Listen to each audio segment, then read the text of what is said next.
One love to the humble. One love to the humble. One love to the humble. Grace and peace be multiplied unto you. Hey, look, how y'all doing? How y'all doing? I hope y'all doing well. I really do hope y'all doing well. But I'm not gonna waste time. I'm gonna get right into this. I'm gonna get right into it. And the question, that we always gotta ask ourselves, and it's a good question that was brought to me. Would the black community be more unified today if it wasn't for like hip hop and gangster rap? Like, how would we be today if it wasn't for that? Well, I give you a real good breakdown. But I'm not gonna get into a whole lot of statistics and things like that because I don't think this one takes that. But I can really I still can give you a good breakdown from my perspective on it. Now somebody else may have a different perspective, and that's okay if you got a different perspective, man. But you got to take what I say into consideration. And if anything here that I say that you may not understand or that you may think is off, just do your own research and bring it back to me, and I'll change my tune. But check this out. When you look at the black community today, it is a direct reflection of the music that we listen to. I don't care how you turn it. There is no other way to turn it. Now we could talk about, well, like people like to tell me all the time that black people we're not a monolith, like I don't know that. And then they also say things like, well, which is the same thing. We are different, you know, that's not how it is. It's, they just speaking from their personal surroundings. Excuse me, they're speaking from their personal surroundings. And I understand that. But in reality, man, we gotta talk about what's real. And a lot of the stuff that go on, a lot of people don't understand it. And most of us in this country are not living the middle class, upper middle class lifestyle. It's just not the way it is. Most people are living in, most black people are living in low income neighborhoods. And that's no diss on nobody. I don't judge nobody based on their income and all of that. I just understand it is what it is. It is what it is. Okay? That's the first thing that we got to talk about.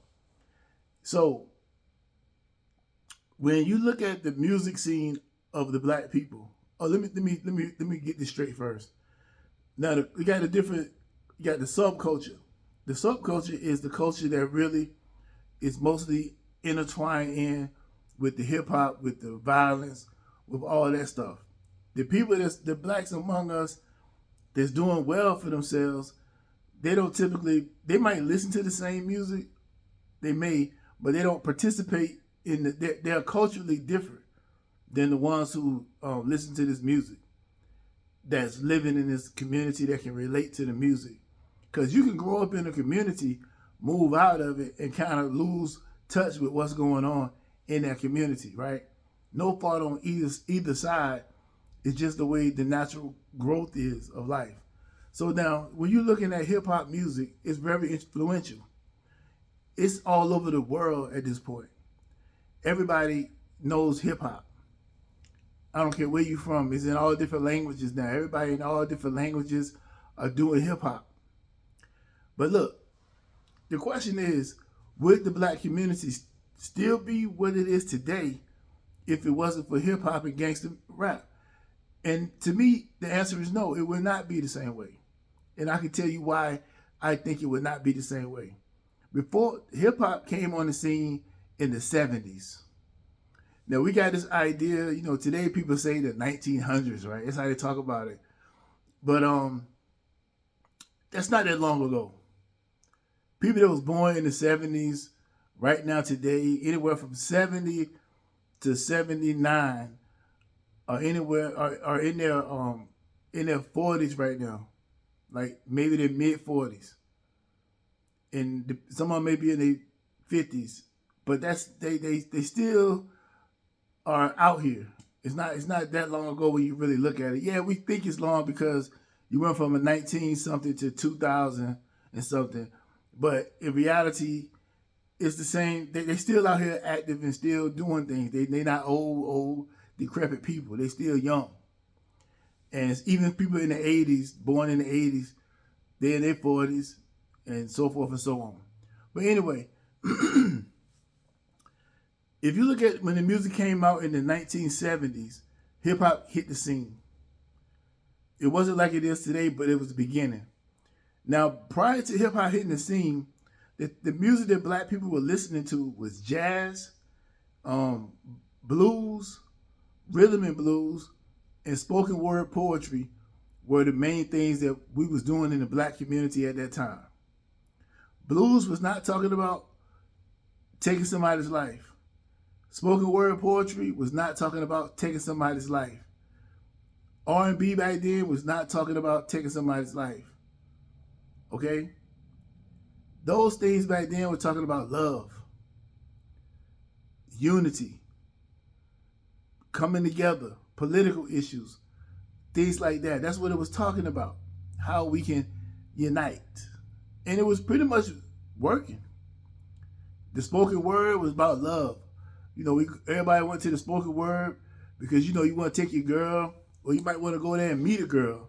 You know, you might want to be the one who's doing the poetry. You know, you got some poetry. You're trying to spit some poetry. Women love that kind of stuff. Well, I don't know if they do now, but they used to love it. They used to love somebody who got some poems. Back in the day, you write a girl a poem, man, she loved it. Whether she got in a relationship with you or not is more on you, you know, further how you took it. But for the most part, she loved it, and they wanted to hear it because it touched on your feelings and emotions. And women like stuff that, you know, move their emotions and feelings. Same thing with R&B back then. A lot of the R&B songs back then was about love. You know, being in love, how you can love somebody. Go back and listen to them old school R&B songs. It was all about love. It wasn't about the way they make R&B today is a lot different than the way they made R&B back then. They try to make it about love now, but they sound like rappers today. They talking about the same stuff rappers be talking about. And I blame that on R. Kelly, but anyway. You had the blues. And you know, the blues were talking about a little bit of pain you might be going through in your life. You know, your woman that left you and you want her back, and you do anything to get her back. You get on your knees and beg. You know, that was the culture back then. And look at the crime rate in the black community during that time. It wasn't that bad. Now, you always gonna have people doing crime, right? Don't matter, but it wasn't like we wasn't. It was a different group. You know, you was told back then you can't hang out with them people over there. Black people did not do the things they do now. Like you guys, if you was a thief or you was committing crime and you had some good parents, which back then we did have 2-parent households. If you had good parents, they would tell you, don't you be hanging out with so and so. Don't you go over there and be doing that with them. It was no such thing as you about to bring this person to the house and they are considered bad. That ain't going to go down. You ain't hanging out with them. Your parents wouldn't allow it. If you did, you had to sneak and hang out with them. You wasn't gonna let nobody find out, right? Because that was the culture of the black community during that time. There was no music telling women to twerk. There was no music telling men to gang bang. There was no music telling men calling women out their names. Nothing that was on the mainstream that people could listen to all the time. Because back then, you know, we was more. It was considered. The lyrics were more. You had to really figure out what they were saying. You couldn't just hear it and know like, oh, they were just saying it. No, you had to really be able to understand what they was trying to say, because they didn't say it right out. You had to really decipher it. And for the longest time, you might not even, by the time you figured out what they were saying, you was already grown. But as a kid, you didn't know what they was talking about. But today, a kid can listen to a song today, regardless of what genre it is, and know right away what's going on, because they're so straightforward and explicit. You know what I'm saying? It's crazy. But back then men were more, the music had men being more respectful towards women, and it also had women being more respectful toward themselves, because that was the culture. Like, you heard a song and it made you feel a certain kind of way. You wasn't about to go out and shoot up the club. If a person had a problem with you, you're always gonna have problems, right? If you're going out to the club, everybody drinking, you probably gonna have a problem. But it wasn't something that on the level that somebody might necessarily lose their life, or that they had to shut the club down. If it was a personal beef between one or two people, that was something that probably started somewhere else. It didn't start in the club. And the music that was playing in the club didn't create an environment that made people want to do some violence. Because, back then it was about slow dancing. You know what I'm saying? They put the slow dance on and you just in the club with your girl, y'all slow dancing. Love. Everything was about love during that time. Hip-hop came on the scene and changed the game. Now, in the beginning stages, it was still everybody. It was doing fun hip hop. It was fun. What we call it now, fun hip hop.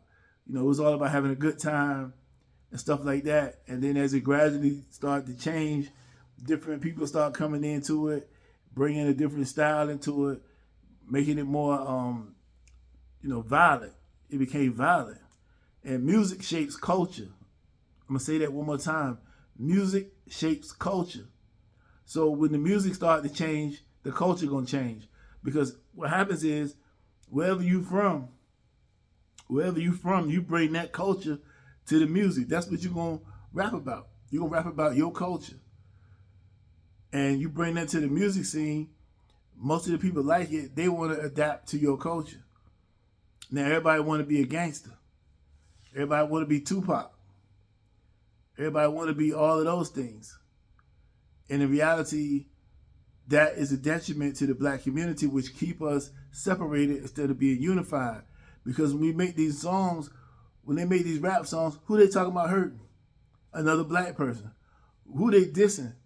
A black woman. Who they dissing? A black man. Right? That's what happens. And you become like what you hate. So now the people that you hate, or well, let me say that for another part of this video, but I'm gonna get back to that. But right now, let me finish this part. The culture, you started to shift the culture of everybody with the gangster stuff, and now it becomes like this is the standard right here for the industry. Like, you got to be talking about gangster if you want to get this deal. So it creates an environment of hate. You can't come together because two things cannot occupy the same space at the same time. So hate and good can't be in the same place.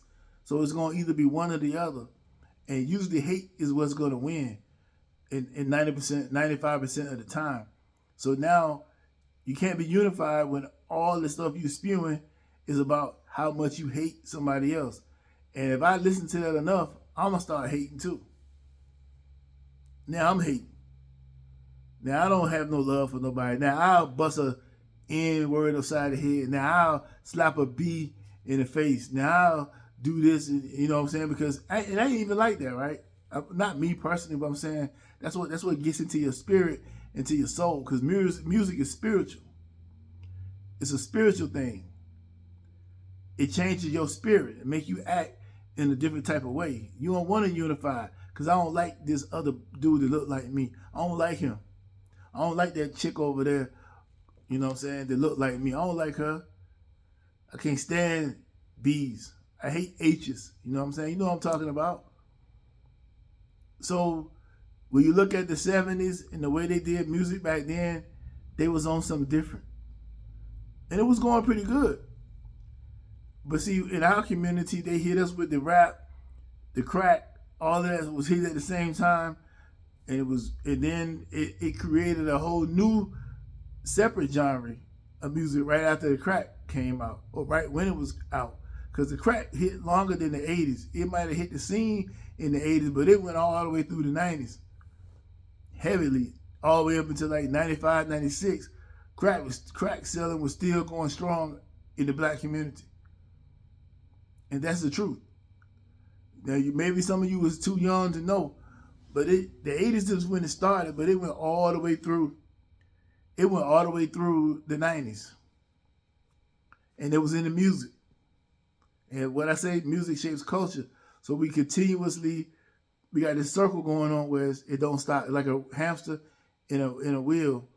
We just keeping the same thing going over and over and over again, keeping the cycle going. So bottom line is this: had we kept going the way we was going without rap music being introduced, we would have more unity today. Because the early rap didn't create a situation where we could separate it. We still was unified, even through the crack epidemic. We still was close. We still had organizations out there that kept us unified. And if we could have kept that poetry going heavy, writing poems to girls, dudes writing poetry, being suave and talking to the girls, and that would have created more unity. We probably wouldn't even never got to this man versus woman war that we got going on right now. And the blues had kept doing their thing, talking about the pain, how much they love that girl, don't leave me, and all of that stuff. And then the R&B was talking about the same thing. It would have kept everything peaceful. We would have naturally came together, and we would have stayed unified. It wouldn't have been nothing to break us apart. But that hip hop and that gangster rap, that created a lot of problems in our community. It's just like the new crack, except for the crack was physical, but this new rap, gangster rap music is spiritual, and it's breaking us down spiritually. So we would have been we would have unified. We would have got closer together because that music brought us together. The music of the 70s, it wasn't violent. It was about love. And with love, you always gonna come together when there's love. There's no way to come together when it's hate. You can't drop a bunch of gangster rap music all over the black community and think they're gonna unify in love. Ain't no love. It's hatred. It's I wanna hurt you. I wanna do this to you. There ain't no way that could work. That's why they was able to, in the 70s, able to do all the things they would do. That's why all of the best organizations, black organizations that ever was created in the 60s. Because they ain't had gangster rap. If they had gangster rap in the 60s, it wouldn't have needed the government to intervene and infiltrate these organizations and break them down. They would have broke themselves down. Because it would have been no way to unite. Not on a positive note. The only way they would be able to unite would have been on something negative. You see what I'm saying?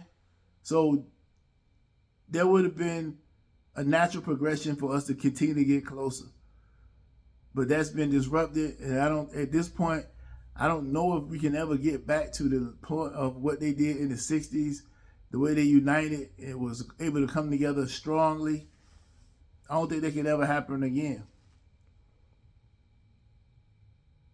My take on it is, yeah, we would have been more united today had gangster rap and hip hop not hit the scene. But now that it has hit the scene, and you add that into all the other things, is why you have what you have today.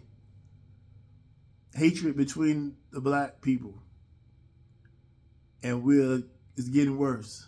And just to add a little bit more into it, what I was saying about you become like what you hate.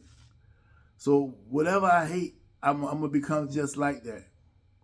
So it's good to have love so love will make you, when I say you become like what you hate, so let's say you got a problem with me.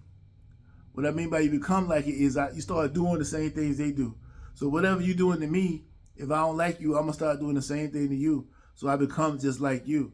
Now I'm a gangbanger. Now I want to shoot you. Now I want to harm you. Now I want to do the same thing to you as you want to do to me because I hate you. So you become like what you hate. And that ain't good.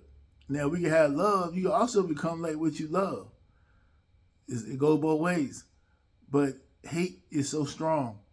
But if we could keep it where we had love for each other, we could always be able to unite. And what would make us bring love to each other is a song or beautiful songs or loving songs that said come together. that would change the culture, then we would come together because music shapes culture.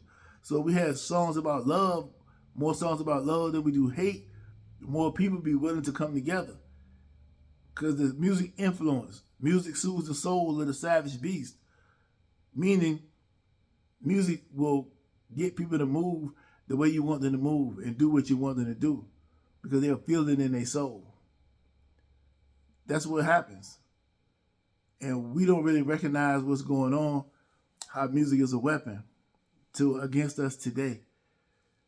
But we can't be unified with hip-hop, gangster rap out there right now. There's no way it's going to work. So there's no unity in gangster and hip-hop. We have to go back to the blues, poetry, R&B, jazz. I forgot about jazz. And jazz was another thing that we was doing a lot of at that time. I knew I was forgetting one. And jazz. Ain't nothing about jazz make you want to hurt somebody. Jazz is smooth, chill, relax. People that, for y'all who drink, get you a nice drink, a cigar, or whatever, whatever that scene. It's just something chill. You can unify over some jazz music. You can unify over some blues. You can unify over some poetry. You can unify over some old R&B. But you ain't no unity over no gangster rap. That's never gonna provide you any unity. It's gonna provide a whole lot of separation and a whole lot of hatred and a whole lot of funerals and a whole lot of crying and a whole lot of prison sentences. That's what that's gonna guarantee. That's my take on it, man. Y'all take care.